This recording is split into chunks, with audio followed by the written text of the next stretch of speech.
আর্জেন্টিনার খেলার দরকার নেই, তাদের বিশ্বকাপ দিয়ে দিলেই হয়। তাদের পক্ষে রেফারি আর একমাত্র আল্লাহ যথেষ্ট আমাদের জন্য।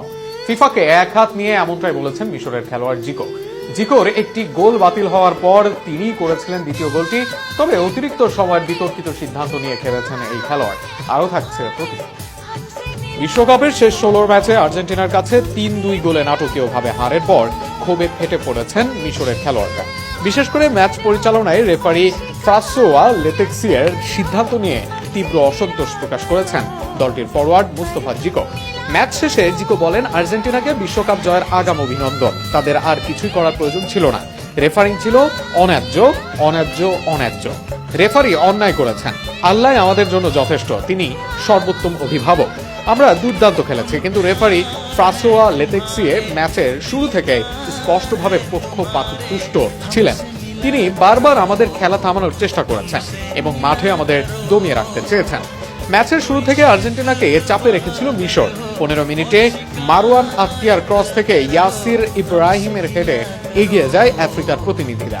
এরপর 19 মিনিটে আর্জেন্টিনা পেনাল্টি পেলেও লিওনেল মেসির শট দুর্দান্ত দক্ষতায় ঠেকিয়ে দেন গোলরক্ষক মুস্তাফা শোবের। প্রথমার্ধে আরও কয়েকটি নিশ্চিত গোলের সুযোগ নষ্ট করে আর্জেন্টিনা। দ্বিতীয়ার্ধের 67 মিনিটে মুস্তাফা জিকোর গোল মিশরের ব্যবধান 2-0 করে। তখন ম্যাচটি প্রায় মিশরের নিয়ন্ত্রণেই ছিল। তবে শেষ 11 মিনিটে ঘুরে দেয় বর্তমান বিশ্ব চ্যাম্পিয়নরা। 79 মিনিটে ক্রিস্টিয়ান রোমেরো, 83 মিনিটে লিওনেল মেসি এবং যোগ করার সময় এনজো ফার্নান্ডেজ গোল করে আর্জেন্টিনাকে 3-2 ব্যবধানে জয় এনে দেন। তবে ম্যাচের শেষ মুহূর্তে সৃষ্টি হয় সবচেয়ে বড় বিতর্ক। মিশর একটি ফাউলের পর গোল করলে সেটি বাতিল করা হয়, কিন্তু অতিরিক্ত সময় প্রায় একই ধরনের ঘটনায় আর্জেন্টিনার জয়সূচক গোল বহাল রাখেন রেফারি। এই সিদ্ধান্তের পর থেকেই সামাজিক যোগাযোগ মাধ্যমে তীব্র সমালোচনা শুরু হয়।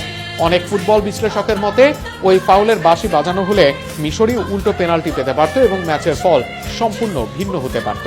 শেষ পর্যন্ত কোয়ার্টার ফাইনালে জায়গা করে নেয় আর্জেন্টিনা। তবে ম্যাচের ফলাফলের চেয়ে রেফারিং বিতর্কই এখন বিশ্ব ফুটবলে আলোচনার প্রধান বিষয় হয়ে উঠেছে।